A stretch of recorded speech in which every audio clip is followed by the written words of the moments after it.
ফিসফিসে বন। এক দূরবর্তী পাহাড়ি অঞ্চলে ছিল ছোট্ট এক গ্রাম।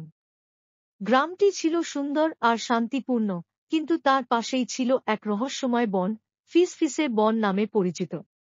এই বনে সন্ধ্যার পর কেউ ঢুকত না। গ্রামের বুড়োরা বলত, যে একবার এই বনে ঢোকে সে আর ফিরে আসে না। গাছেরা কথা বলে, বাতাস ফিসফিস করে ডাকে, টানে, তারপর গিলে ফেলে। এই সব গল্পে ভয় না পেয়ে বরং আকর্ষণ বোধ করত এক 2 বছরের সাহসী এক মেয়ে, নাম তার এলা।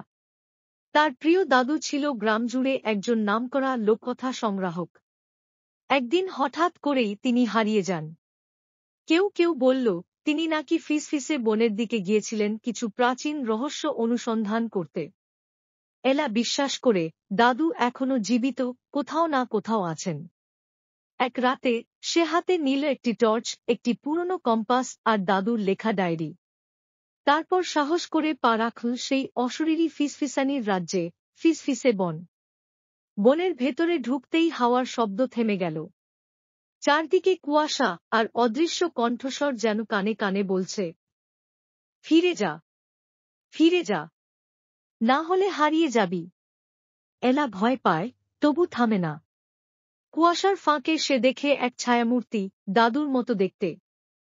সে ছুটে যায়, কিন্তু ছায়া মিলিয়ে যায় গাছের ফাঁকে। চলতে চলতে সে পৌঁছে যায় এক পুরনো পাথরের দরজার সামনে। দরজার উপর লেখা, যে ভালোবাসে সেই মুক্তি দিতে পারে। এলা দরজায় হাত রাখে। সঙ্গে সঙ্গে দরজা খুলে যায় আপনাতেই। ভিতরে এক অদ্ভুত আলো, আর তার মাঝে দেখা গেল দাদু সহ আরও অনেক মানুষ, যাঁরা এই বনের জাদুতে আটকে ছিলেন। এলা দাদুর হাত ধরে বলে, আমি এসেছি তোমায় বাড়ি নিয়ে যেতে।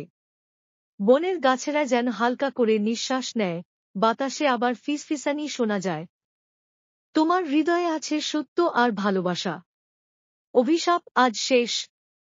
আলোয় ভরে ওঠে গোটা বন, হারিয়ে যাওয়া সবাই মুক্তি পায়। এলা যখন দাদুকে নিয়ে ফিরে আসে, পুরো গ্রাম তাকে বরণ করে, ফিসফিসে বনের রক্ষাকর্ত্রী হিসেবে। তবে আজও গভীর রাতে বনের ফাঁকে ফাঁকে শোনা যায় এক কোমল ফিসফিসানি। ধন্যবাদ এলা।